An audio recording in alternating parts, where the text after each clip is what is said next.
결석생이 좀 있어가지고 오늘만 촬영을 할 거고요. 첫 번째 지문은 중간 정도로 어렵고 두 번째 지문은 너무 어려워서 과연 이해할 수 있을까? 정확히 말하자면 내가 과연 이해시킬 수 있을까가 궁금하고 그게 이해되었다면 전제하에 세 번째 지문은 두 번째가 이해되었으면 굉장히 쉬울 거고요. 두 번째가 이해 안 되면 세 번째도 이해 안 됩니다. 첫 번째는 그래도 좀 비교적 쉬운 편. 그래도 만만하진 않습니다. 자, 시작해 봅시다. 페이지 번호로는 5주차의 첫 번째니까, 두 번째니까, 쪽 번호로는 72쪽이 되겠죠. 72쪽. 자, 시작합니다. 초신성은 별이 갑자기 엄청난 에너지를 발산하는 밝게 빛나는 현상을 말한다. 그러니까 초신성이란 말은 예전엔 무슨 보이그룹 이름이기도 갑자기요. 무슨 보이그룹 이름이기도 했는데 포인트는 이거죠. 갑자기 엄청난 에너지를 발산하고 밝게 빛난다. 두 가지입니다. 그렇다 해도 어쨌든 별과 상관이 있는 얘기일 텐데 초신성은 밝기가 어마어마해서 가장 밝을 때에는 순간적으로 수천억 개의 별 가진 은하보다 더 밝아지기도 한다. 두 번째 문장은 별 필요가 없네요. 세 번째 문장. 초신성은 방출하는 빛의 성질에 따라 일형과 이형이다. 그러면 빛의 성질이라는 게 있군요. 빛이 그냥 밝고 어두운 거 아닌가 싶은데 성질이 있다는 얘기예요. 그게 뭘지 모르겠습니다. 어쨌든 1형과 2형이고요. 그중 1A형 초신성들은 그럼 1형 중에서도 1A형인 거죠. 최대 밝기가 동일해서 이렇게 우주거리 측정의 기본 잣대로 사용된다. 우주거리라는 건 또 무엇일까요? 그냥 우주의 거리인가? 어쨌든 여기에 기본 잣대로 쓰이는데 그게 뭐냐면 1A형 얘고 그게 질문. 왜 얘들이 이rol로 쓰입니까? 원인이 뭐예요? 무엇이 일정해? 최대 밝기가 동일하다는 것이 원인이 되고 이 원인으로 인해서 기본 잣대로 쓰일 수 있다는 거죠. 그럼 이게 왜 이런 결과로 쓰이느냐를 설명하겠죠. 이게 왜 그러느냐라는 거예요. 왜냐하면 별의 겉보기 밝기는 지구에서 별까지의 거리 제곱에 반비례하므로 이유를 말해줍니다. 여기까지가 이유의 전반부고요. 별의 고유 밝기에 대한 겉보기 밝기의 비를 이용하여 별까지 거리를 구할 수 있다. 말이 좀 복잡한데요? 이해해봅시다. 별까지 거리가 있고요. 거리가 있겠지. 그게 여기서 말하는 우주거리인 것 같습니다. 아마도. 근데 여기 나오는 밝기가 두 종류입니다. 하나는 겉보기 밝기고요. 또 하나는 고유 밝기입니다. 그럼 둘 중에 어느 게 실제 밝기일까요? 이름으로만 추론해 보거든요. 좋아요. 고유 밝기라고 하는 게 있고요. 이거는 아마도 실제 밝기일 것이다. 이렇게 되는 거죠. 그 다음에 겉보기 밝기라는 게 있습니다. 그러면 겉보기라고 하는 말은 겉으로 봤을 때라는 뜻이 되겠죠. 고유 밝기는 원래 가지고 있는 밝기라는 뜻일 테고. 그러면 헤드라이트, 자동차 헤드라이트는 굉장히 환한데 그걸 눈앞에서 바로 1cm 앞에서 이렇게 쳐다보면 눈이 멀 정도가 되겠습니다만 3, 4, 5km 밖에서 쳐다보면 보이지 않거나 그렇게 밝게 보이진 않겠죠. 겉보기 밝기라는 건 무엇과 상관이 있느냐? 바로 말해줍니다. 거리 제곱에 반비례한다 라고 되어 있습니다. 그러면 겉보기 밝기는 거리 제곱분의 1 반비례니까요. 이거에 반비례한다고 했으니까 무엇에 해당하는 쪽을 열어서 이렇게 표시해주면 되겠습니다. 겉보기 밝기는 거리 제곱분의 1의 비례, 즉 거리 제곱에는 반비례한다는 얘기입니다. 그러면 이 비를 이용하면 고유 밝기 대 겉보기 밝기의 비, 즉 비율이죠. 이걸 이용하면 별까지의 거리를 측정할 수 있다라는 얘기죠. 자, 이렇게 이해는 했지만 여전히 잘 안 되니까 뒤를 좀 더 볼까요? 일반적으로 별은 일생을 마치고 중력 수축해 고밀도의 천체가 된다. 이 얘기 더 안 해주네? 딴 얘기 하네요. 어쩔 수 없지. 읽어봅시다. 자, 일생을 마치고 중력 수축, 이게 뭔지 모릅니다. 고밀도의 천체, 천체는 알겠고 밀도가 높다는 뜻이겠죠? 수축은 줄어든다는 얘기입니다. 중력 수축이란 말은 축은 알겠는데 별이 이만했다가 수축하면 이만해지겠지. 근데 이렇게 수축하는 것의 원인이 무엇일 거란 얘기예요? 중력. 중력인 그럼 뭐냐면 우리가 알기로 중력이라고 하는 건 중심부로 계속 끌어당기는 힘이란 말이에요. 그럼 일생을 마치면 중력 수축해서 가운데로 끌어당겨지니까 고밀도의 천체, 이만했던 애가 갑자기 이만해지면 그야 고밀도가 되긴 되겠지. 그런데 왜 지금은 이렇게 안 되는 걸까요? 지금도 여전히 중력은 여기서 중심부에서 끌어당기고 있을 텐데 지금 별은 멀쩡하다가 일생을 마치고 중력 수축하면 그제서야 고밀도가 된다는 얘기예요. 근데 왜 지금은 안 된다는 것도 아마 설명해 주겠죠. 더 읽어봅시다. 표면 온도가 10만 도씨 정도로 보통의 별들보다 훨씬 뜨거운 이 고밀도의 몸집이 작은 천체를 백색 외성, 초신성은 아닙니다. 이 별의 이름은 백색 외성이고요. 백색 외성의 조건 두 가지를 말해봐요. 표면 온도가 10만 도여야 되고요. 또 하나 더. 고밀도이면서 몸집이 작아야 됩니다. 너무 크면 또 안 돼. 외성이라고 하는 건 외라는 건 왜 우리가 일본 해적을 외구라고 불렀을까요? 구라는 건 해적이란 뜻이고 도둑놈, 외라는 말은 작다는 뜻이죠.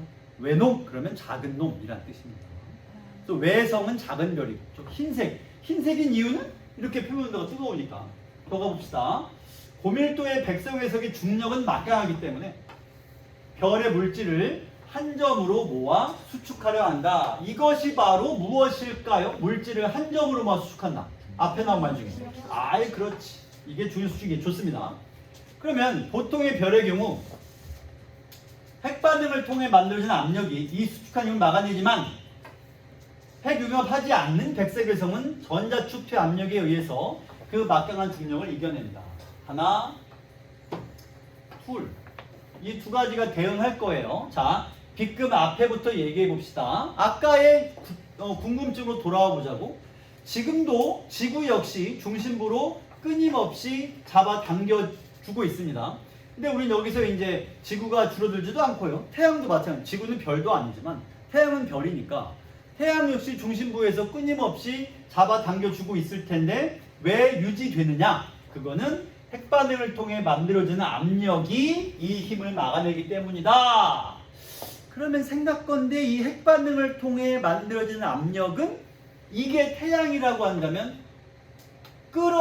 중심부로 잡아당기는 힘을 막아내려니까 어디서부터 막아내고 있겠어요? 가운데서부터 바깥쪽으로 이렇게 힘이 막아내주고 있겠죠. 그럼 핵반응이라고 하는 건 여기서 일어날 수도 있겠지만 중심부에서부터 계속해서 이렇게 중력을 막아주는 힘이 핵반응의 압력이다. 그래서 막아주고 있다. 이게 너무 크면 별이 커질 수도 있겠지만 반대로 너무 작으면 별이 쪼그라들 텐데 그러면 핵반응 덕분에 막아내고 있구나 라고 했더니 이 백색 외성은 또 핵반응도 안 해요. 어머? 그러면 쪼그라들어야 되는데 이제 누가 그걸 막아줘요? 전자 축퇴 압력에 의해서 그 힘을 또 막아준다는 얘기죠. 그럼 우리의 주인공인 백색 외성은 누가 쪼그라드는 것, 즉 초신성이 되는 여기 위에 요것을 누가 막아주고 있냐면 전자 축퇴 압력이 막아주고 있다가 되겠죠.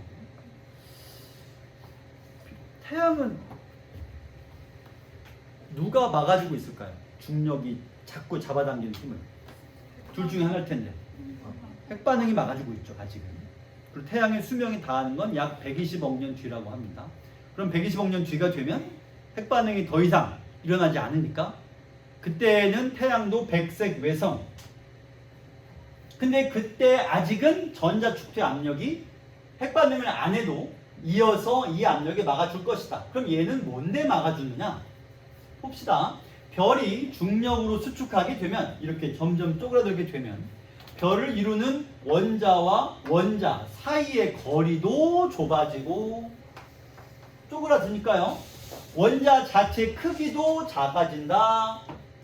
자, 그러면 이거를 한 수십, 수천억 배 확대해서 그려보면 원자들이 간격을 이루고 있고요. 그러면 원자 사이의 거리, 이 간격이 점점 좁아진다는 뜻이 되겠죠? 쪼그라드니까. 원자의 크기도 이보다는 더 작아진다. 이렇게 됩니다. 그러면 원자를 이루는 전자들이 돌아다닐 수 있는 공간도 작아지면서 이 공간이 마찬가지 작아집니다. 전자들 역시 가까워진다.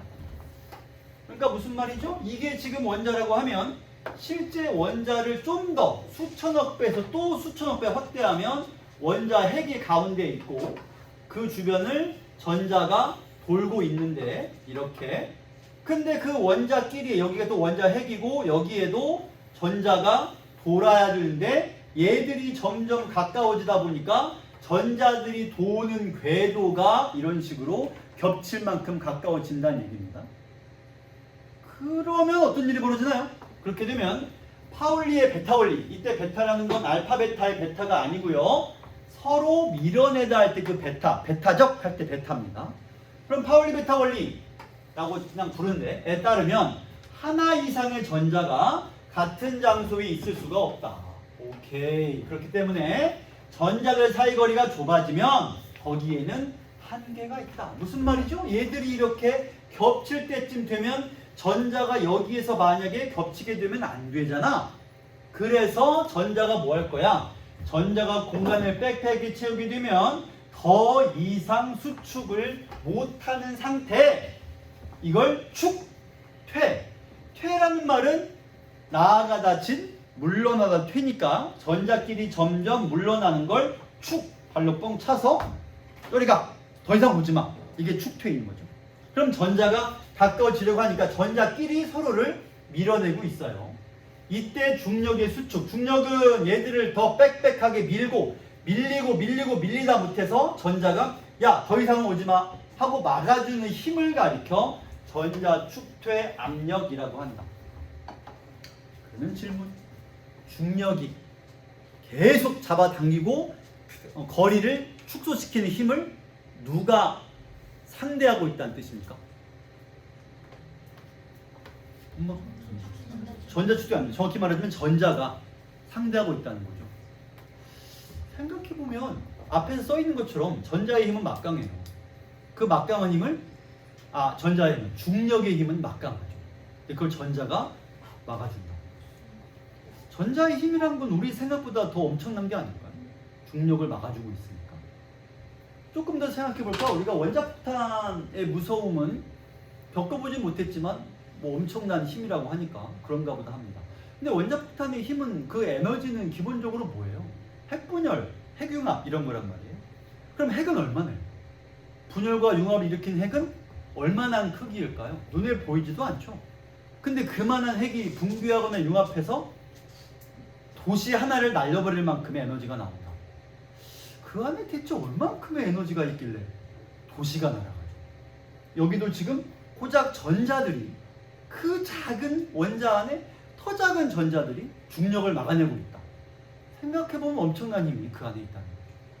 뭐 막아준다고 합니다. 어쨌든 전자 축퇴 압력. 그럼 만약에 전자 축퇴 압력이 계속 막아주고 있다면 초신성은 안 일어나요. 백색 외성인 상태로 끝나야죠.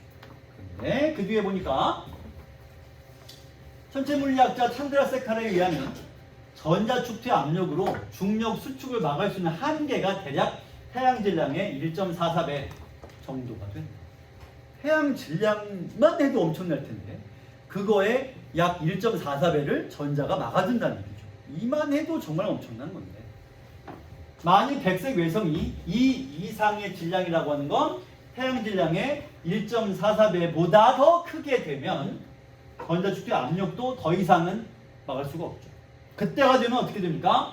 일어나면 위치 에너지가 급격히 열 에너지로 바뀌어. 위치 에너지가 급격히 열 에너지로 바뀐다. 몇 번 얘기한 적이 있지만 열 에너지라는 말은 영어로 바꿀 때 열이라는 말을 쓰지만 위치 에너지라는 말은 영어로 바꾸게 되면 위치라는 말을 안 쓰고 포텐셜이라는 말을 씁니다. 위치 에너지는 우리말 번역이고 영어에 따르면 포텐셜 에너지거든요. 그러니까 결국 잠재적인 에너지라는 의미인 거죠. 그게 곧장 열 에너지로 바뀌어요.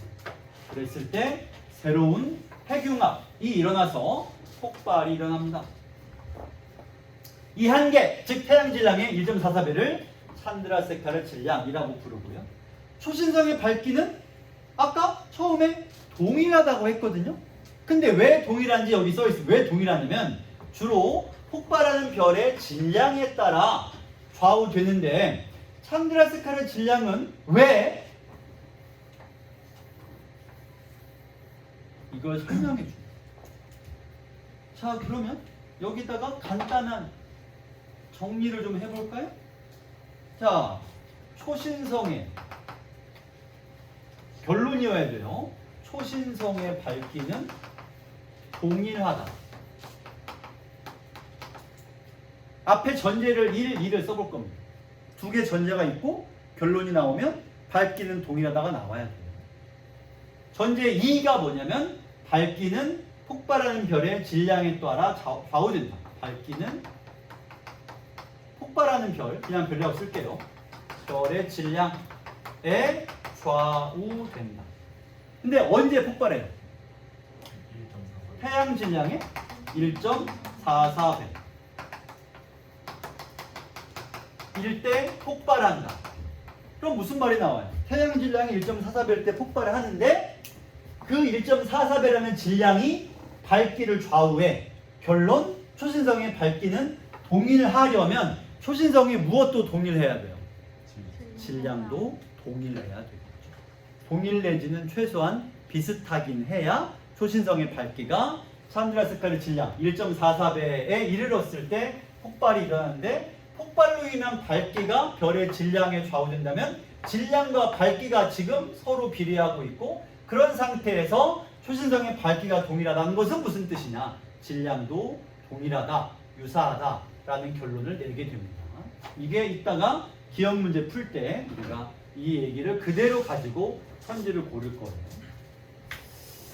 자, 태양과 질량이 동일한 별이 없으란 법은 없는데 그게 1A형 초신성이다. 이렇게 됩니다. 그럼 이제 무슨 문제가 생겼어요? 여러분 여기 보세요. 자, 고유 밝기가 동일한 별들을 찾았습니다. 근데 그 별의 겉보기 밝기가 어떠한가를 알아본다면 이 수는 우리가 알고 있는데 겉보기 밝기가 어떤지를 알아냈다면 우리는 무엇을 알 수 있냐면 그 별이 우리로부터 얼마나 떨어져 있는지를 알아낼 수 있게 될 겁니다. 더 읽어봅시다. 허블 새로운 학자가 나왔죠. 우리 은하로부터 멀리 떨어진 은하일수록 멀어져가는 속도가 더 빠르더라. 이것을 발견해 우주 팽창 패턴을 찾아냈다. 멀리 떨어진 애가 더 빨리 멀어지더라는 것이죠. 이거는 지구과학 배우면 뭐 기본으로 나오는 얘기긴 합니다만 들어가 봅시다. 마치 우주를 풍선에 비유할 경우 같은 속도로 바람을 불어넣으면 2배 멀리 떨어진 점은 거리 비례에 2배의 속도로 빨라지는 시기다. 자, 여기에 풍선이 있습니다. 처음에 이렇게 떨어진 점이 있고요. 처음에 이렇게 떨어진 점이 있다라고 가정하자는 거야. 그럼 여기다가 바람을 집어넣으면 풍선의 전부가 동일한 부피로 커질 거예요. 그러면 얘는 얼마 정도 커질 거냐면 여기서 2배 커지게 되면 그냥 이쪽으로 팽창한다고 한번 볼게요. 원래는 이렇게 팽창하겠지만 한 방에 여러분 생각해보자. 그럼 얘의 2배라고 하는 건 얼만큼이 되는 거예요? 여기서 이만큼 팽창을 하겠죠. 그럼 얘의 2배는 어때요? 넘어갔구나. 요 정도로 이거의 2배니까 이만큼 팽창할 거 아닙니까? 따라서 원래부터 멀리 떨어진 별이라면 더 빨리 멀어진다는 거예요. 그럼 여기를 이 점을 여기를 지구라고 하자. 여기를 지구라고 할게요. 그럼 지구로부터 가까운 별은 2배 이만큼 멀어질 동안 지구로부터 먼 별은 그만큼의 2배니까 훨씬 빨리 지구로부터 멀어진다. 이런 얘기가 됩니다. 풍선이라고도 하고요. 뭐 빵반죽이라고도 하고 다양하게 부르는데 어쨌든 멀리 있는 별은 더 빨리 멀어진다는 얘기입니다. 자, 하지만 이러한 허블의 우주팽창 연구는 개별 은하까지의 거리를 정밀히 알아야만 의미가 있습니다. 이건 무슨 얘기냐면 어떤 은하까지 거리를 알아야 그 거리로부터 몇 배 더 빨리 멀어지고 있다는 걸 알 텐데 거기에 갔다 올 수는 없단 말이죠. 그러면 그 별까지의 거리를 알 수가 없잖아요. 여러분 생각에 멀면 커 보여? 작아 보여? 그러면 우리가 여기 지구가 있고요. 이렇게 보이는 별이 둘 다 똑같은 사이즈야. 거리가 같을까요? 다를 수 있을까요? 어떻게 다를 수 있어요? 아주 큰데 멀리 있어. 작은데 가까이 있어. 그럼 실제로는 비슷해 보일 거 아니에요? 이걸 우리가 겉보기로 크기를 정하면 실제 거리를 모르면 알 수가 없는 거예요. 그럼 밝기도 마찬가지겠죠. 아주 밝은데 멀리 있어. 그럼 어두워 보이겠죠? 별로 밝지 않은데 되게 가까이 있습니다. 그럼 밝아 보이겠지. 그럼 내가 말한 게 둘 중에 그렇게 보이는 것이 고유 밝기겠어요? 겉보기 밝기겠어요? 겉보기 밝기겠죠. 이건 원래 밝기가 되겠고요. 근데 우린 지금 뭘 알아요? 고유 밝기가 동일한 별들을 우리는 알고 있습니다. 이제 이걸 알았으니까. 자, 허블이 당시 쓴 거리쯤 법에 의하면 허블 우주팽창 관측은 변광성이 발견될 수 있는 거리인 1억 광년, 1억 광년도 상상을 벗어나지만 뭐 그렇다고 합시다. 잠깐 스톱. 변광성은 뭐예요? 이 글에 한 번도 변광성이란 말이 안 나와. 이 이상 안 나와서 알 수가 없거든요. 그래서 몰라도 돼요. 넘어가도 되는데 혹시 이 기회를 타서 내가 변광성을 아는 잘난 척을 해보겠어. 내가 한번 해보겠다. 지구과 변광성 배우지 않아요? 저기 한 분 계시고 여기서 나 그냥 찍었는데 맞았어. 오늘 지구과학이야? 와 대박.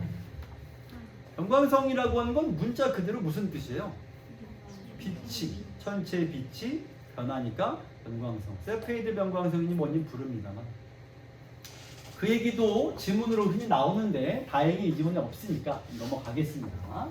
그 다음에 그러면 1A형 초신성은 고유 밝기를 미리 알고 있기 때문에 겉보기 밝기를 통해 쉽게 거리를 계산할 수 있을 뿐 아니라 더 좋은 점이 있다.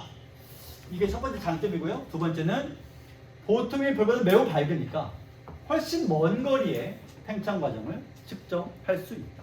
이렇게 되죠. 여기까지는 설명했고요. 겉보기 밝기는 거리 제곱분의 1이 반비례하니까 거리 제곱 반비례하니까 뭐 여기에 4분의 1이라는 수를 집어넣으면 거리는 2배 이렇게 멀어진다라고 생각하면 되는데 좀 이따 우리가 이걸 또 해볼 거예요. 자, 그 다음은 다른 얘기라서 문제를 몇 개만 좀 건드리고 우주상수는 딴 얘기니까 다른 얘기로 가기 전에 여기까지 여기에 3번 선지까지만 좀 보고 나서 얘기를 해봅시다. 122번에 3번 선지. 자, 잘못된 걸 찾는 겁니다. 1번 초신성을 이용하면 먼 거리를 연구할 수 있다. 맞나요? 우리가 이걸 방금 읽었죠. 더 먼 거리가 가능하다. 이건 쉽네요. 다음 2번 파울리 베타에 의하면 전자들은 같은 공간에 중복해서 있을 수 없다. 맞나요? 겹칠 수 없다 그랬죠. 그게 전자 축퇴 압력이라고 했습니다. 전자가 물러나는 걸 발로 뻥 차서 막아준다. 축퇴하는 거죠. 그 다음에 겉보기 밝기 여기 나옵니다. 고유 밝기에 비해서 4배 어둡게 보이면 지구에서 2배 더 먼 거리에 있는 것이다.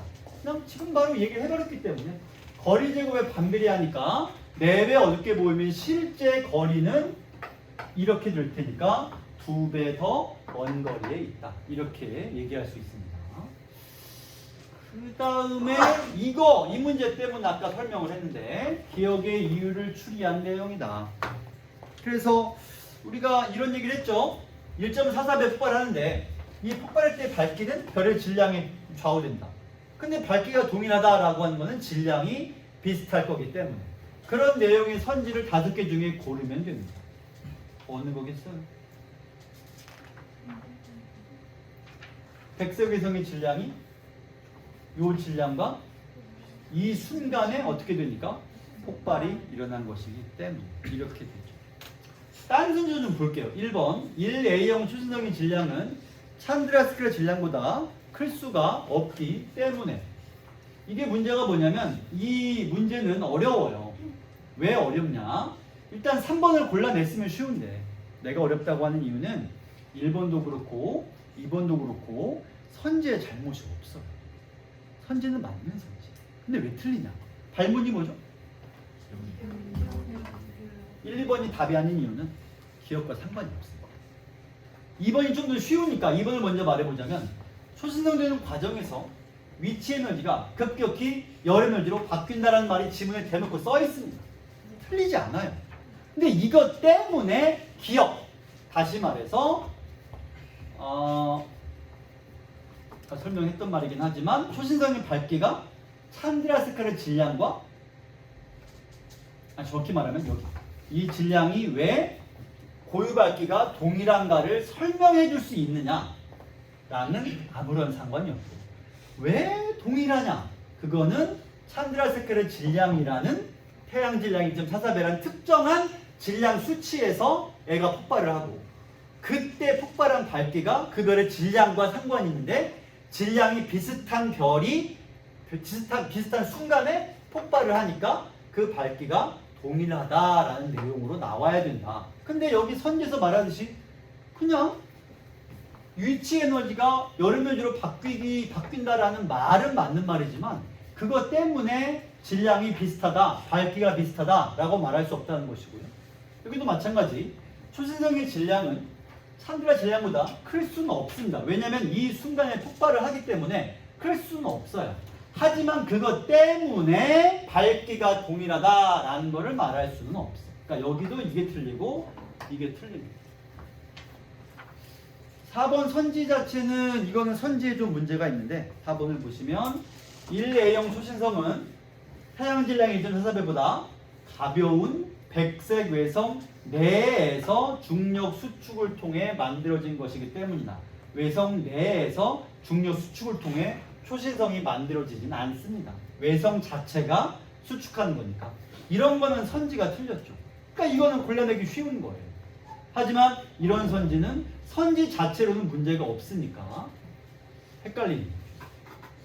그래서 이렇게 만들면 이런 선지들이 많으면 왠지 몰라도 답이 나오는 것이고 이런 선지가 많으면 그만큼 오답률이 파바박 올라가기 때문에 여기도 마찬가지죠. 만들어지는 과정에서 핵융합이 일어나서 초신성의 질량이 찬드라스카 질량과 같아지기 때문에 초신성의 질량과 같아지지도 않습니다. 왜냐하면 이미 1.44배에서 터진 뒤에 초신성이 만들어지니까 같아져서가 아니라 같은 순간에 폭발은 했고 그 뒤에 초신성이 만들어지기 때문에 이렇게 설명하면 안 됩니다. 자, 1, 2번 특히 1, 2번 선지가 중요하고요. 좀 더는 안 되겠다. 여기부터 이제 뒷내용을 읽고 설명을 해야 됩니다.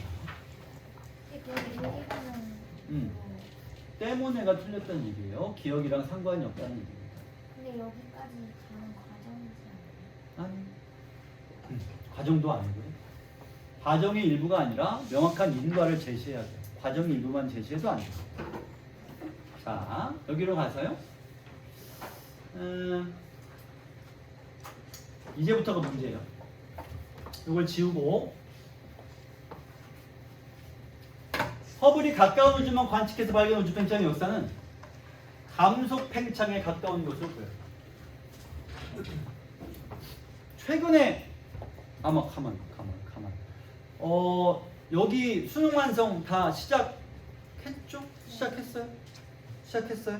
그러면 허수가 등장하는 뾰족한 우주, 둥근 우주 했어요? 아직 안 했어요? 아직 안 했을 수도 있지. 그럴 수 있지.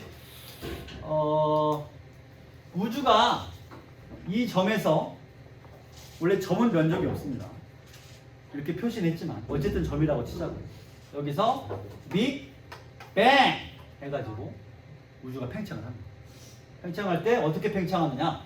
처음에 서서히 팽창하다가 갑자기 크게 팽창할 수도 있겠고요. 아니면 그냥 일정한 속도로 팽창할 수도 있겠죠. 그 다음에 또 한 가지 경우의 수는 뭐예요? 처음에 굉장히 빠르게 팽창했다가 그 속도가 점차 느려질 수도 있겠죠. 둘 중에 무언지에 대해 연구가 진행이 되다가 여기 보니까 감속 팽창이란 말이 무슨 말이겠어요? 팽창은 하는데 팽창하는 속도가 어떻게 된다고? 느려진다. 공을 있는 힘껏 집어 던지면 나 같은 속이 고른 인간은 아무리 빨리 던져도 야구공을 빨리 던져도 글쎄요 한 시속 6, 70 나올까요? 근데 오타니 같은 미국의 투수는 시속 160을 던진다고 하니까 정말 빠른 시속 160이라니 자동차가 보통 빨리 달리면 110인데 그보다 더 빨리 공이 움직인다는 얘기잖아요. 160이니까. 근데 어쨌든 손에서 떠날 때 제일 빠릅니다. 그리고 계속 속도가 어떻게 되겠어요? 줄어들겠죠. 우주도 감속 팽창을 한다고 봤던 거예요. 하지만 초신성을 이용하여 더 먼 우주를 관찰해 봤더니 어머나 과거에는 감속했지만 현재는 가속 팽창을 하더라. 이게 어떻게 가능한 거야? 이를 설명하기 위해 과학자들은 우주 상수를 들고 나왔다. 자, 잘 봐요. 어렵다기보다 변수 관계에 대해서 잘 쫓아오면 할 수 있습니다. 이 뒷지문이 더 어렵고요. 이거는 할 수 있어요. 자, 보세요. 아인슈타인은 우주의 별들이 만유력에 의해서 한적으로 모여야 한다 라고 생각을 한 겁니다. 그렇잖아요. 보세요. 이게 별이고 이게 별이고 이게 별이야. 그럼 별들은 계속 서로를 뭐하고 있을 거예요? 잡아당기고 있겠죠? 그래서 여기 있는 별이 이렇게 잡아당겨지는 거고 이 별은 이렇게 잡아당겨지고 이 별은 이렇게 잡아당겨집니다. 계속 잡아당기고 있으니까 언젠가는 어떻게 될 거냐면 한 점으로 모일 거라고 생각을 한 거죠. 실제로는 정적이더라. 무슨 말이야? 멈춰 있어. 왜 이게 가능한 거지? 그래서 우주에는 우리가 알지 못하는 중력에 반대되는 힘이 있다고 보았습니다. 잡아당기는 힘을 상쇄시켜주는 어떤 힘이 있다고 본 거예요. 이를 우주상수라고 한다. 이론의 우주는 수축을 하지 않고 평편한 상태. 오타 아닙니다. 평편이라고 하는 게 실제 표준어가 맞아요. 그럼 질문. 우주상수가 뭘 막아주고 있는 거예요? 맞아요. 그럼 실제로 우주가 수축한다면 우주상수는 있어 없어? 없으니까 중력을 못 막아주니까 계속 수축하지 않겠어요?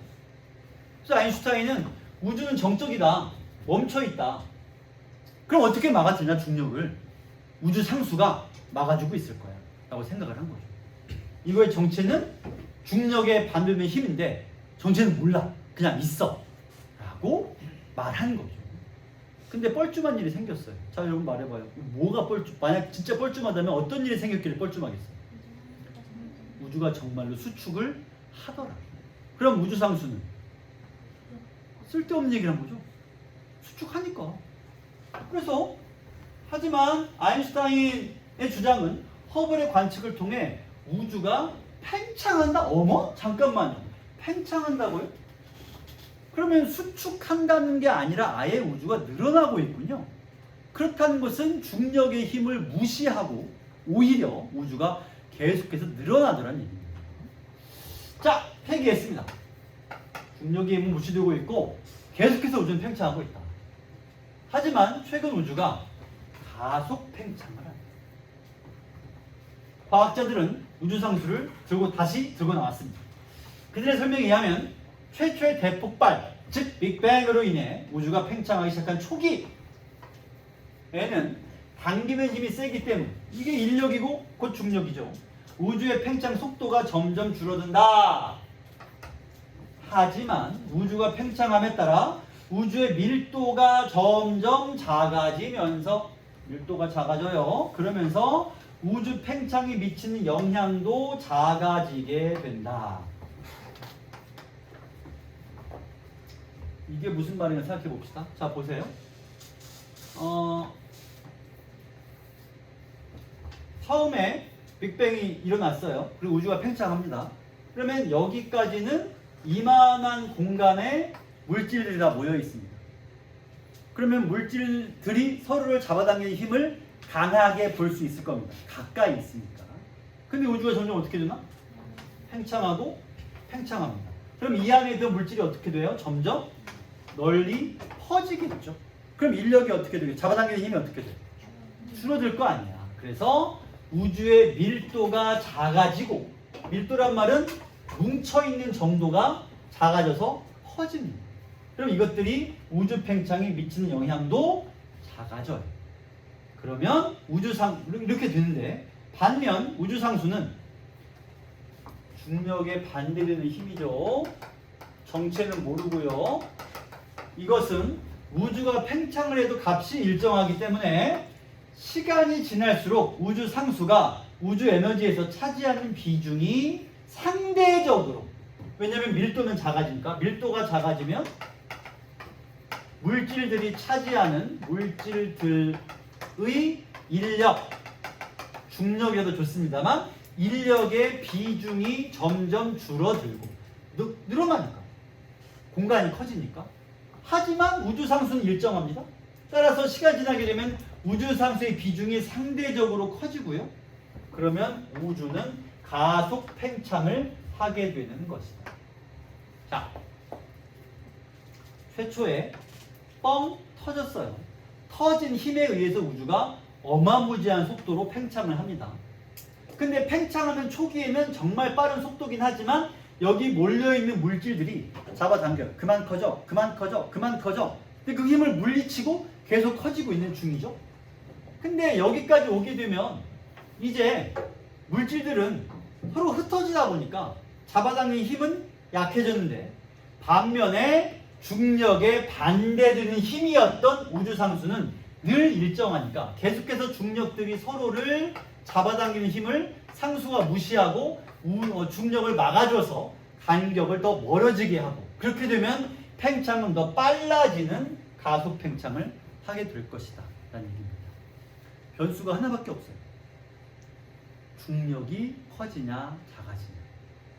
그러면 물질들이 이 안에 일정한 수가 있는데 공간은 점점 넓어지니까 물질도 멀리 분포하고, 멀리 분포하니까 잡아당기는 힘은 작아지고, 그리고 처음부터 중력에 반대해서 물질들이 잡아당기는 걸 방해하던 힘은 계속해서 일정하게 작용하고 있으니까, 자, 잡아당기는 힘은 작아져. 그거에 반대하는 힘은 계속 일정해. 그러면 더 빨리 공간이 팽창하게 된다. 이게 가속 팽창인 거죠. 변수가 두 개예요. 서로 잡아당기는 힘, 그걸 방해하는 힘. 그래서 잡아당기는 힘은 작아지고 방해하는 힘은 일정하니까 점점 빨리 멀어지고 넓어진다. 팽창하게 된다. 이렇게 됩니다. 그렇다면 대체 이게 뭐냐? 우주상수. 아까부터 지금 정체를 알 수 없다고 하고 있죠? 이게 뭐냐? 수많은 과학자들은 우주공간, 즉 진공이 가지는 에너지가 우주상수일 것이라고 예측하고 있다. 진공이 에너지. 진공이 뭐예요?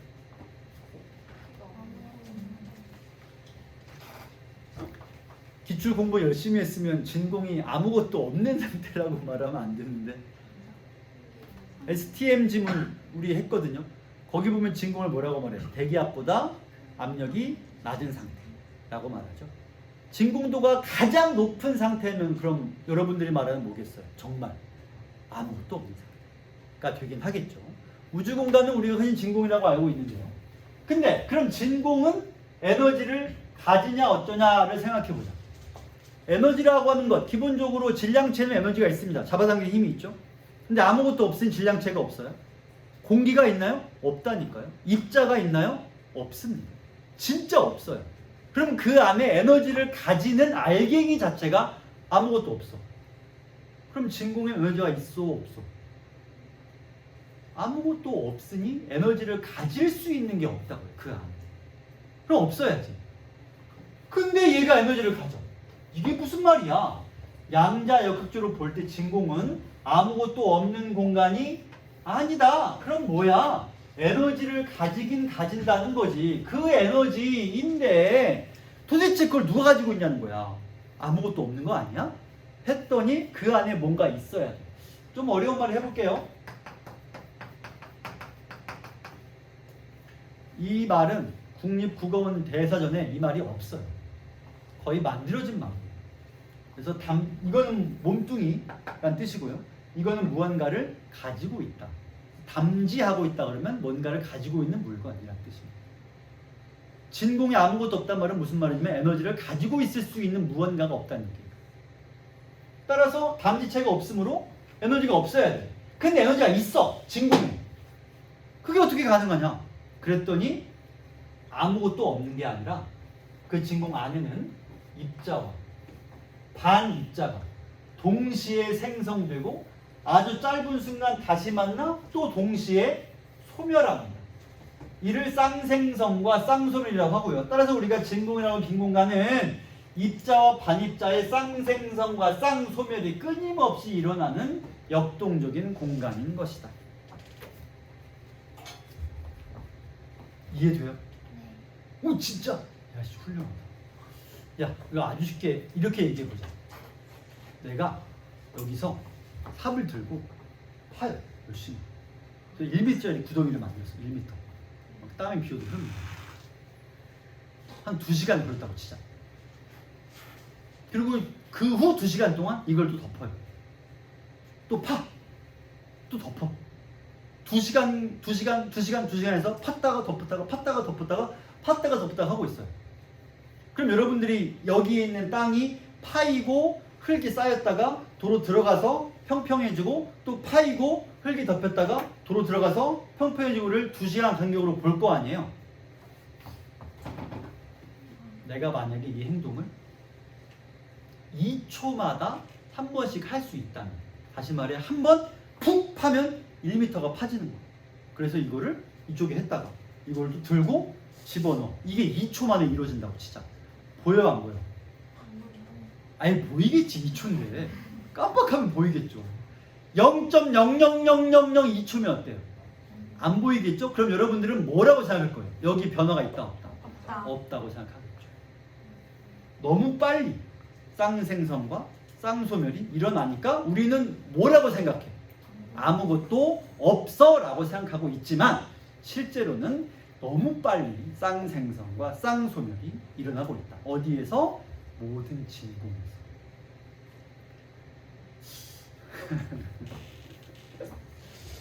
자, 내가 정말 이 상황에서 누구나 할 수 있는 질문 해볼게요. 진짜? 봤어? 보면은 말이 안 되죠. 안 보인다는 얘기잖아, 이게 지금.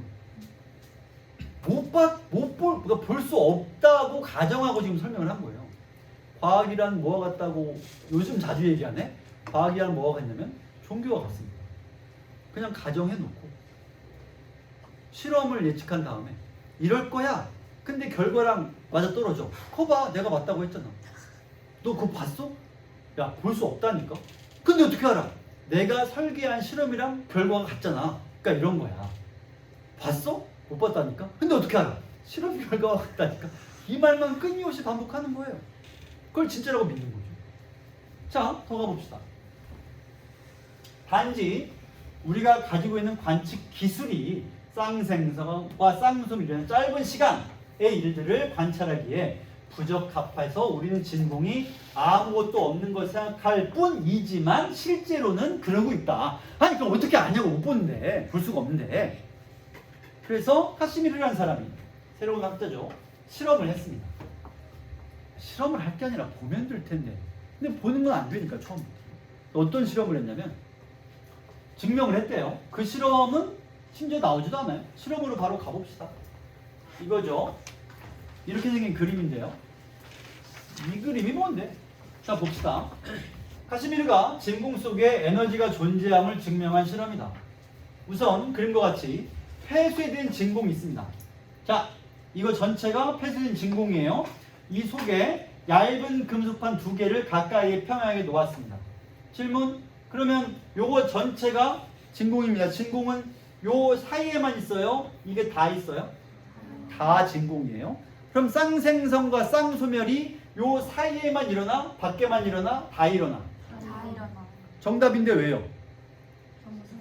진공에서 일어나고 있으니까 이게 진공이야? 그럼 일어나야지. 구별이 있으면 안 돼요. 자, 그런데 무슨 일이 벌어졌느냐? 그 결과 시간이 흘렀더니 두 금속판은 바깥쪽에서 힘이 작용하여 중력으로 끌어당긴 힘으로 더 강하게 금속판이 서로를 끌어당기게 된다. 그러면 요 금속판은 원래 중력이 있으니까 서로 끌어당기긴 할 거예요. 나랑 얘랑 끌어당기고 있어요. 중력 때문에. 근데 왜 나도 얘도 멀쩡해요? 너무 약해서.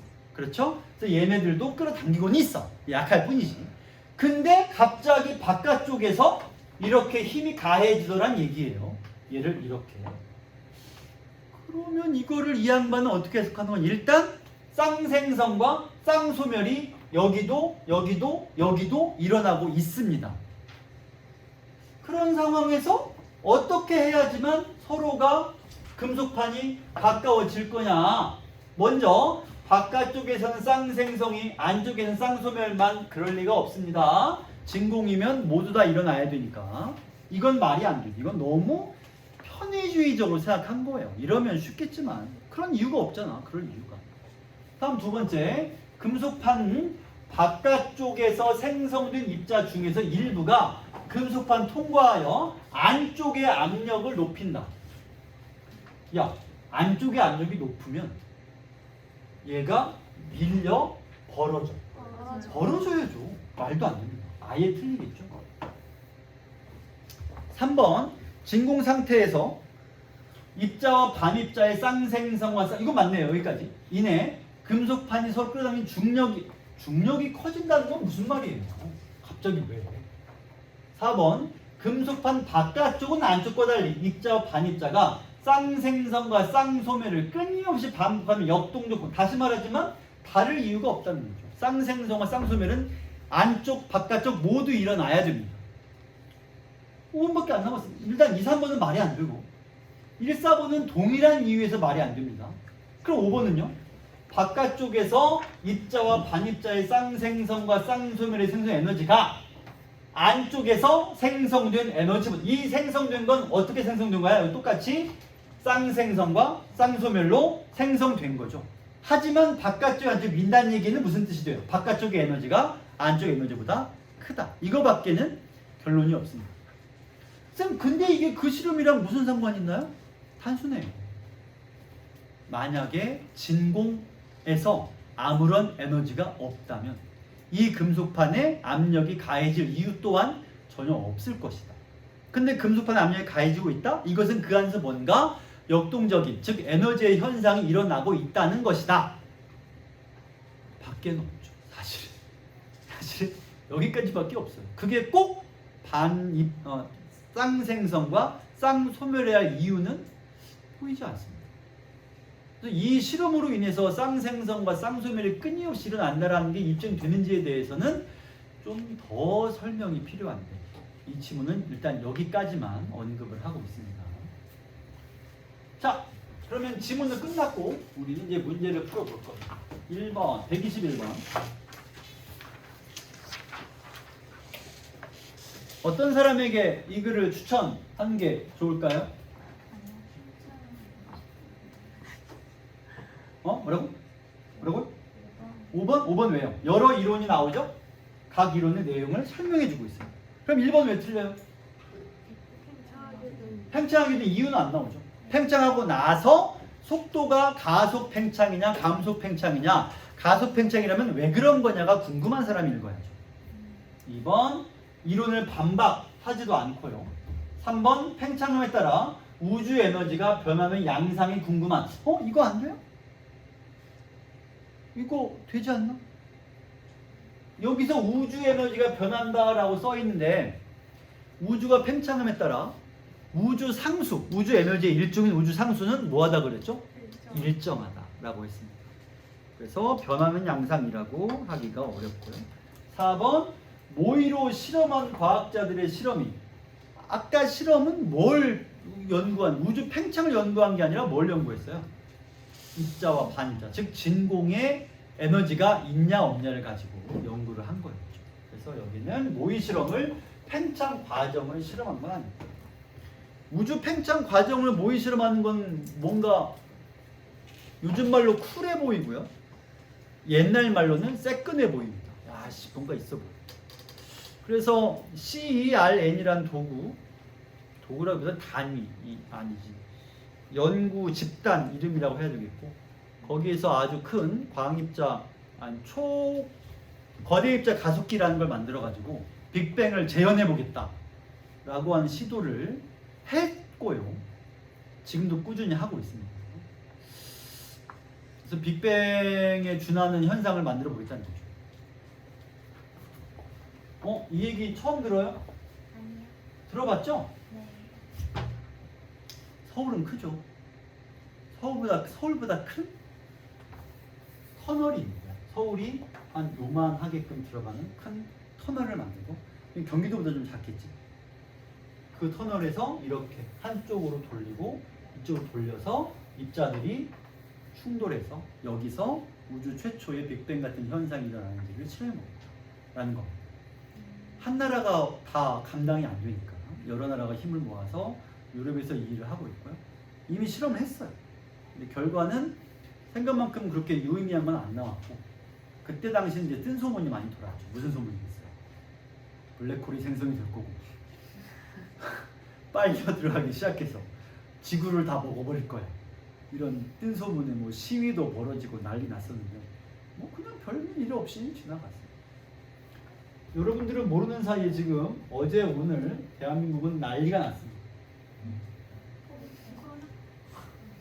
코로나도 아니고요, 폭염도 아니고요, 정말 난리가 났습니다. 어제 아침 지금 어제 아침부터 오늘 이 순간까지 몇 번이고 좋았다 싫었다, 좋았다 나빴다, 망했다 흥했다, 망했다 흥했다 몇 번이고 반복하고 있어요. 무슨 얘기냐면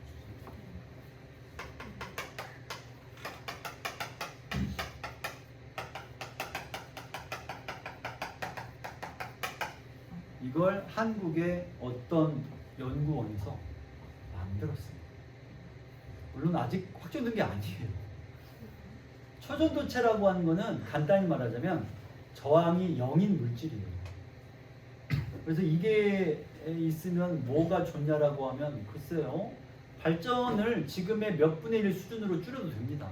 왜냐면 전기를 만들면 전기가 여기까지 와야 되잖아요. 발전소에서 중간에서 전선에서 전류가 많이 저항 때문에 손실돼요. 근데 이 물질은 저항이 없어요. 만든 만큼 그대로 오는 거죠. 그렇게 되면 발전을 많이 안 해도 돼요.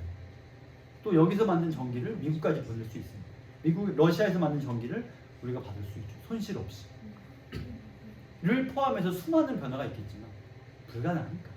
실제로는 초저온에 초고압에서만 이 일이 벌어집니다. 그거를 말 그대로 상온에서, 상압에서, 평범한 온도와 압력에서 이거를 만들어냈다라고 한국의 어떤 단체가 어제 아침에 발표를 했습니다.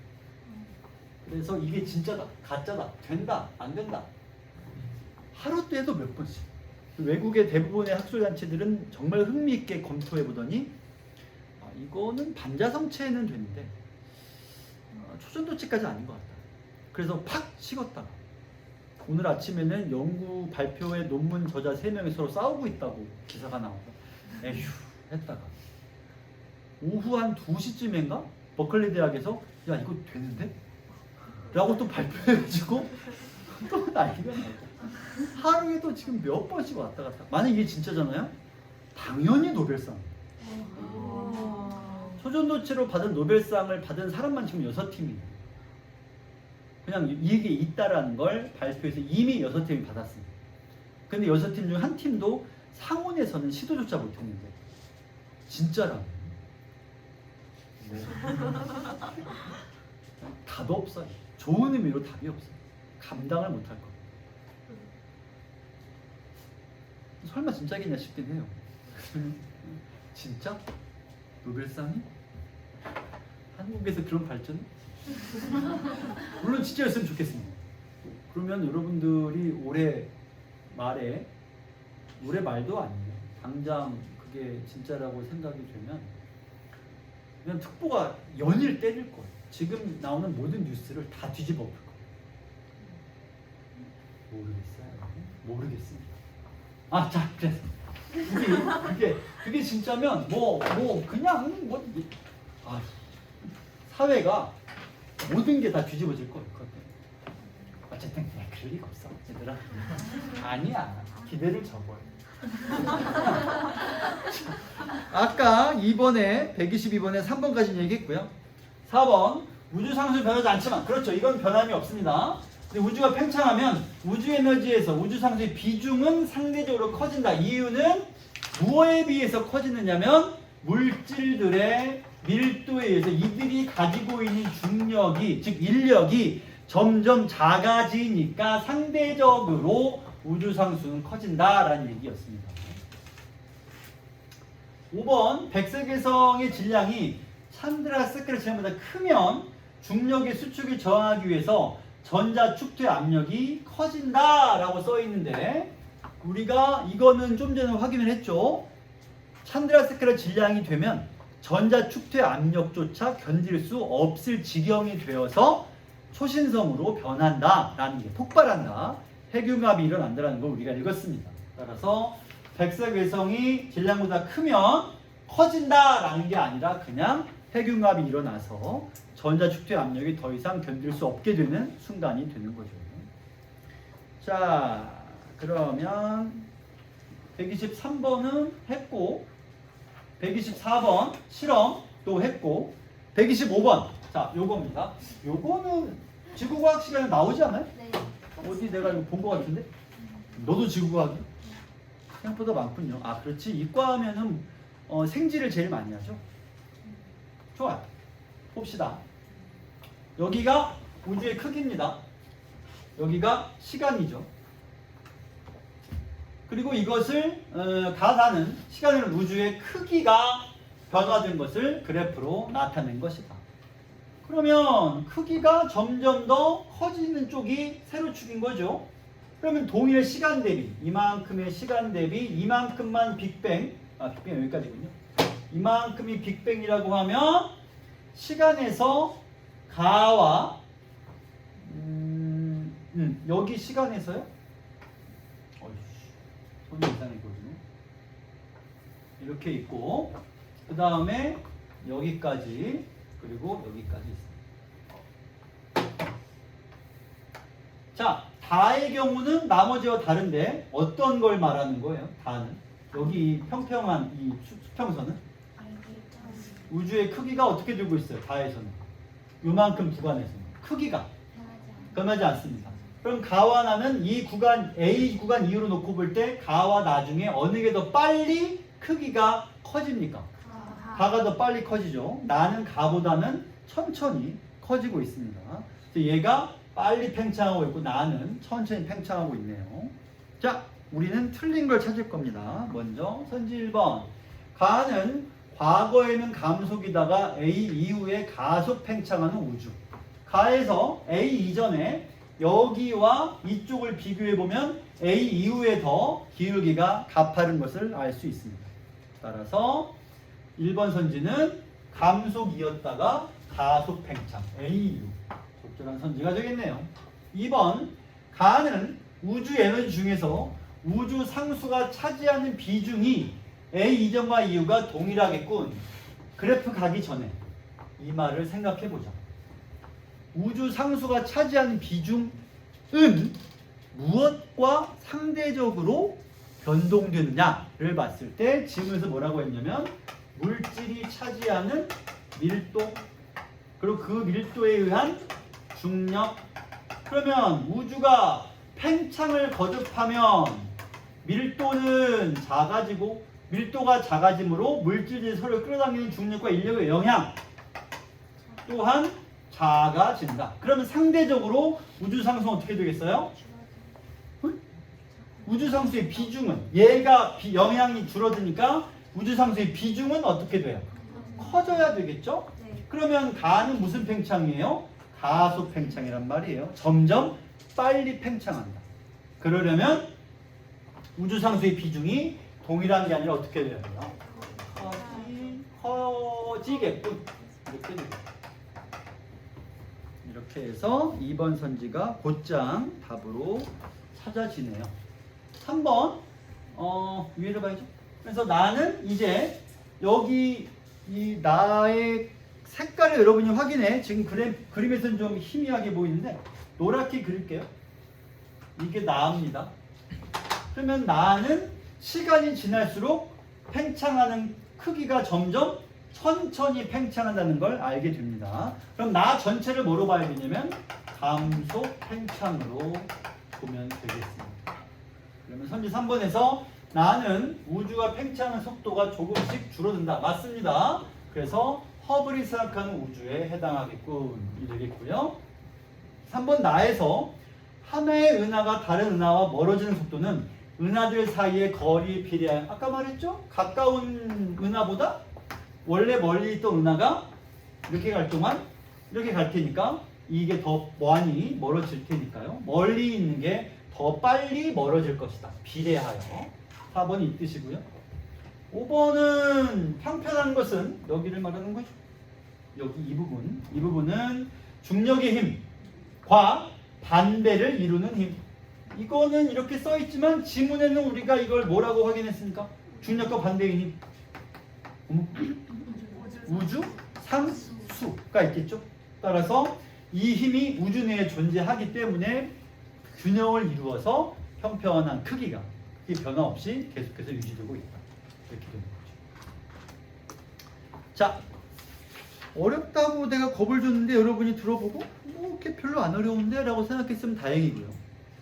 그럼 이제 진짜 어려운 일을 해봐야죠. 80쪽을 보시고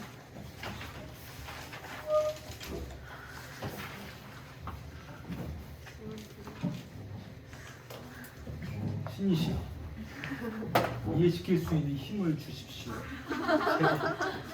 자, 가봅시다. 우주론 모형은 뉴턴의 만유인력의 법칙에 기반을 두었다. 자, 그냥 미리 얘기합니다. 이 글은 뉴턴의 우주론과 아인슈타인의 우주론 두 가지를 설명하는 글입니다. 두 가지밖에 없으니까 두 가지만 이해합시다. 만유인력에 의하면 질량을 가진 두 물질 사이에는 언제나 서로를 잡아당기는 힘이 작용합니다. 말 그대로 만유인력이 우리는 이걸 이미 기출지문에서 했습니다. 기출지문의 질점 지문에서 뭐라고 배웠냐면 만유인력은 비례한다. 어떻게? 거리 제곱에는 반비례하고 질량 곱에는 비례한다는 걸 이미 그 지문에서 했었어요. 근데 일단 넘어갑시다. 이 힘의 크기는 사실 여기 나오네. 바로. 그 다음에 이렇게. 그러면 이런 식으로 식을 만들 수 있겠죠. 이퀄이 아니고 비례기호입니다. 질량 가진 물체가 둘 이상 있다면 하나의 물체가 받는 만유인력은 그 물체를 제외한 다른 물체들에 의한 만유인력을 모두 더해 얻을 수 있다. 그러면 여기 하나, 여기 두 개, 여기 세 개가 있으면 얘들도 서로 당기고 당길 거란 말이에요. 그럼 얘가 받는 만유인력을 구하라고 한다면 어떻게 하냐면 얘를 제외한 다른 물체들에 의한, 그러니까 얘도 얘를 잡아당기고 얘도 얘를 잡아당기니까 그걸 모두 더하면 얘의 만유인력을 얻을 수 있다는 겁니다. 하나의 물체의 크기가 같고가 핵심이에요. 방향은 반대인 만유인력이 작용하면 총합은 상쇄되어 0. 크기는 같은데 방향은 다르니까 상쇄라는 말이 어울리는 거죠. 자, 뉴턴의 이해 근거가요. 자, 처음에 우주론은 뉴턴 거예요. 그 다음에 아인슈타인. 아직은 뉴턴 겁니다. 우주는 무한히 크고 그 안에 별들이 균일하게 분포해 있는 형태라고 주장하였다. 무한히 크다란 말은 끝이 없다는 거죠. 가장자리가 없어야 무한이라는 말이잖아요. 이걸 잊으면 안 돼요. 무한이라는 말은 가장자리가 없다라는 얘기입니다.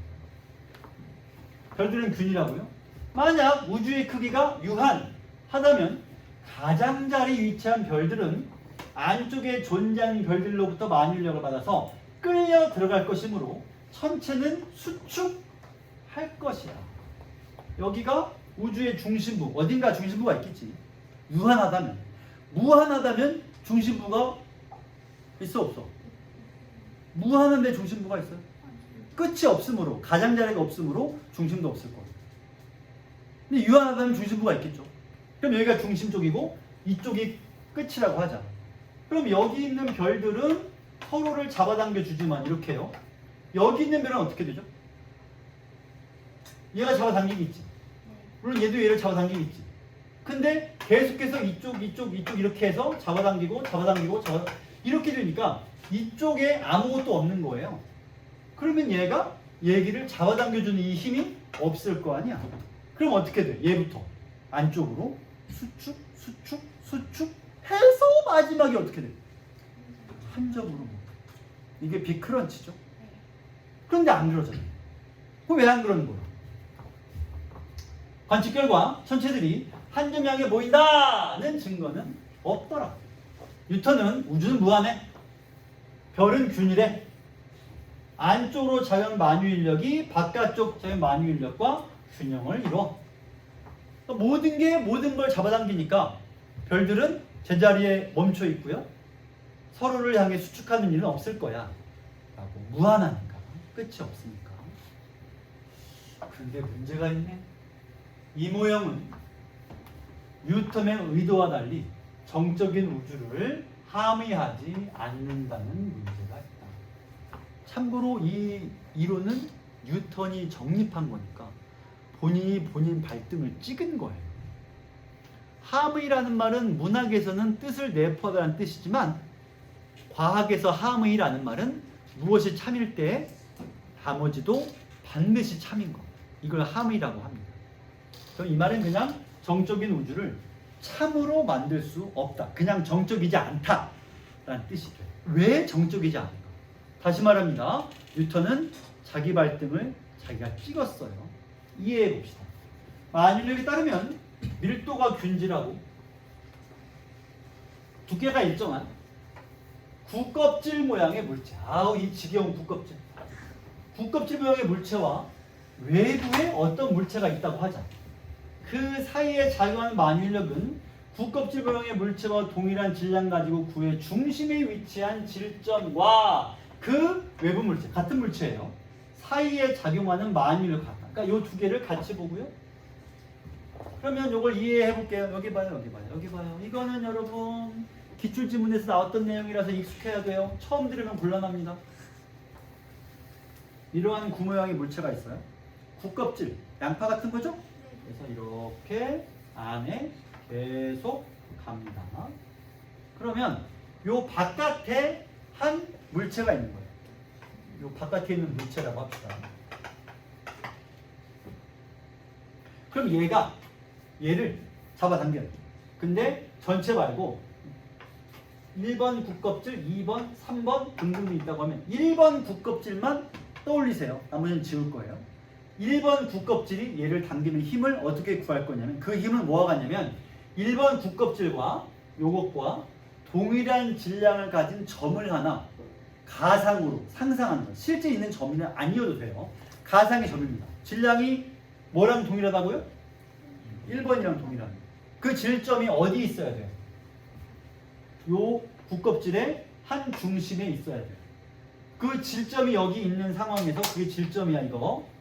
이 질점이 얘를 잡아당기는 힘과 이 1번 전체가 얘를 잡아당기는 힘은 같다 라는 얘기입니다. 사실 여기서 설명 또 하면 안 돼요. 왜냐면 이거 기출에서 한 거야. 그래도 짧게나마 설명합시다. 1번 구껍질을 다시 잘라요. 균일하게 잘라. 여기를 여기 이만큼을 1-5번 토막이라고 할게요. 그 다음에 여기 요만큼을 1-15번 토막이라고 합시다. 1-5번 토막도 얘를 당겨요. 1-15번 토막도 얘를 당깁니다. 그럼 이 토막과 이 토막이 얘를 잡아당기는 힘은 같을까요? 다를까요? 둘의 질량은 같아요. 균일하게 잘랐으니까. 근데 얘가 얘를 당기는 거, 얘가 당기는 거 달라요. 왜 다르죠? 만유인력은 질량곱에 비례하고 거리 제곱에 반비례한다 했습니까? 거리가 먼 쪽이 좀 더 작을 거란 얘기죠.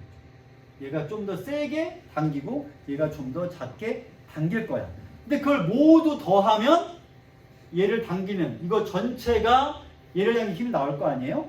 그러려면 얘는 세게 당기고 얘는 작게 당기니까 이거 전체를 가진 점이 여기 있다고 해야 뭐라고 말할 수 있어? 균형이 맞죠. 이건 크고 이건 작으니까. 그래서 가운데에서 얘를 잡아당기는 힘이라고 말하면 됩니다. 여기까지 이해되죠? 자, 한편 한 질점이 이거 어려워요.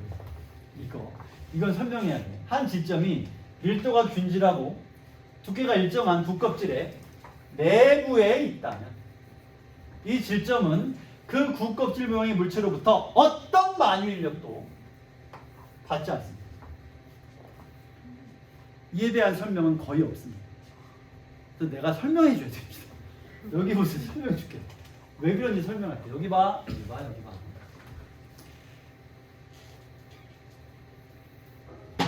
자, 어떤 밀도가 균질한 구가 있는 거예요. 근데 이 안에 특정한 공간에 어떤 질점이 있어요.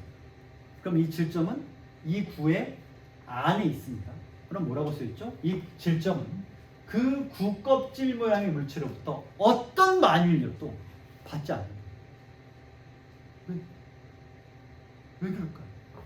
자, 좀 더 설명이 쉽게 이걸 여기로 옮길게요. 가운데라고 하자. 그러면 이쪽 토막이 이렇게 당겨지고 이 중앙에 있는 질점도 얘를 당길 거예요. 마찬가지로 무슨 일이 벌어지겠어요? 이쪽도 이렇게 되겠죠? 가만. 이렇게 당기는 힘과 이렇게 당기는 힘은 어떻겠어요? 같겠죠. 상쇄됩니다. 이해되죠? 다시 말해서 구 껍질들은 서로가 대칭을 이루기 때문에 어떤 쪽에서 여기나 여기나 여기나 여기 안에 어디에 질점이 있어도 이쪽이 얘를 당기는 힘은 이쪽이 얘를 당기는 힘에 의해서 상쇄될 거란 얘기예요. 그렇기 때문에 이 내부에 어디 있더라도 구 껍질로부터는 힘을 받지 않는 거예요. 구 껍질로부터는 내부에 있기만 합니다. 그러면 어떤 물건이 여기가 아니라 표면에 있다고 합시다. 표면에. 그러면 여기서부터 여기 이르는 모든 지점이 뭐 할 거야? 얘를 잡아당길 거야. 그래서 얘는 표면에 있으면 이렇게 잡아당기는 힘을 받겠지만 얘가 요 안쪽으로 들어가면 들어갈수록 들어가면이 아니라 내부에 들어오기만 하면 이 굽껍질들이 얘를 잡아당기는 힘이 상쇄되기 때문에 쌤 근데 여기 있으면 이 거리는 이만큼밖에 안 되고요 이 거리 이만큼 이렇게 크니까 이거 상쇄된다고 말하면 안 되는 거 아니에요? 거리 제곱에 반비례한다고 했죠. 그래서 얘가 얘를 당기는 힘, 얘가 얘를 당기는 힘은 거리 제곱에 반비례하기 때문에 서로 상쇄돼요. 결론적으로는 내부에서는 다시 어떠한 만유인력 다시 말합니다. 중심으로부터 안 받는다가 아니에요. 그게 아니라 내부에 있으면 이 구 껍질로부터는 어떤 힘도 받지 않는데 이유는 계속 상쇄되니까 이렇게 설명하는 거고 이렇게 이해하면 됩니다. 의문점이 생긴다면 일단 의문점 질문. 야는 이게 뭔가 좀 의문하는 게 있다. 의심되는 게 있다. 거리 제곱의 관계에서 네. 상쇄된다고 합니다. 그러면 생각해봐요.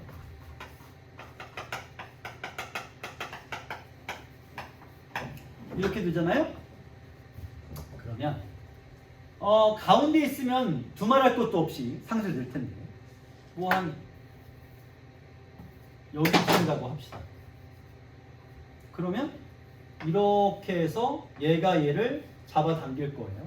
그다음 색깔 좀 다르게 이렇게 잡아당기는 힘이 있습니다. 그 다음에 이렇게 잡아당기는 힘이 있겠죠? 그럼 여기도 질량체가 있고 여기도 질량체가 있습니다. 그러면 이 질량체가 얘를 잡아당기고 이 질량체를 잡아당기고 그럼 얘와 얘 사이의 만유인력은 어떻게 구해요? 이걸 거리를 이 거리를 전체 지름을 2r이라고 하면 이 거리를 2r에서 만약에 이게 뭐 n이라고 하면 이 거리는 N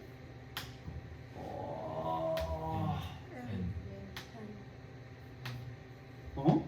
그냥 N 이렇게 되나요? 그냥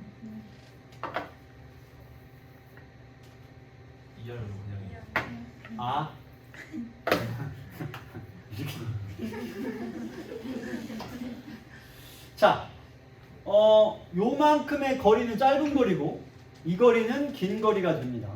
그러면 긴 거리의 제곱이 되니까 얘가 얘를 잡아당기는 힘은 그만큼 뭐 할 거예요? 작겠죠.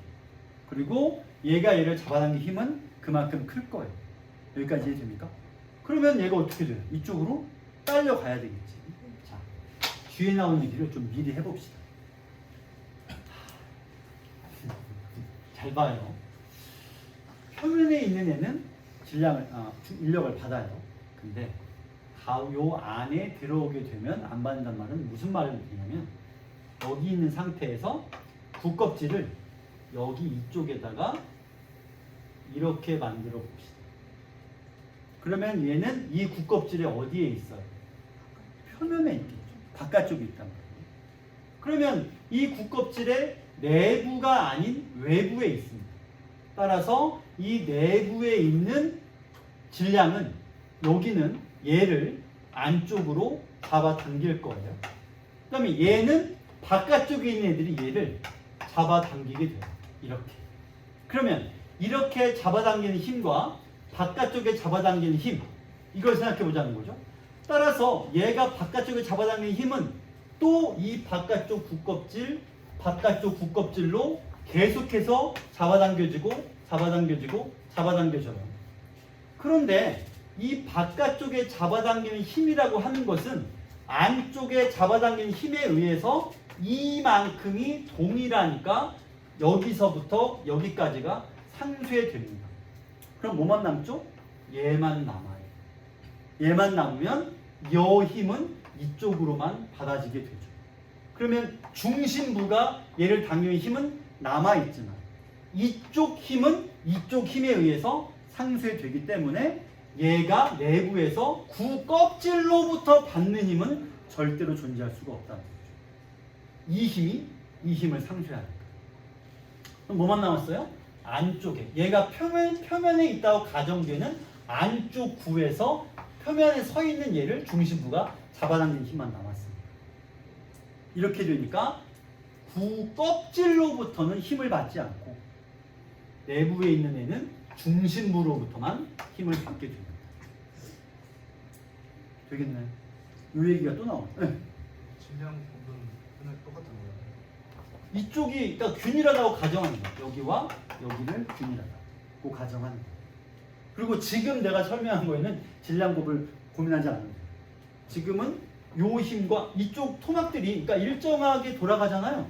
그러면 여기는 또 똑같은 토막이 이쪽엔 똑같은 토막끼리 서로 잡아당겨주고 있는 거야. 그러니까 요 힘들이 이만큼이 서로 상쇄되고 있으니까 안쪽 굽껍질의 표면에 있는 질점은 중심부만 얘를 잡아당겨주는 거죠. 서로가 상쇄하니까. 이 내용 우리가 요 다음 지금 또 읽을 거예요. 읽으면서 한번 봅시다. 자, 신시여 저를 도와주셔서 계속 갑니다.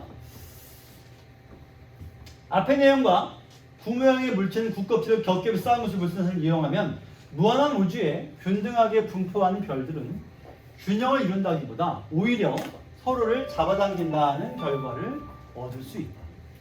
왜 서로를 잡아당기느냐에 대한 설명이 자, 간식 먹는 학생들 식당 이동하세요. 여기다. 자, 아직까지 택배 찾아가지 않은 학생들은 택배 찾아가기 바랍니다.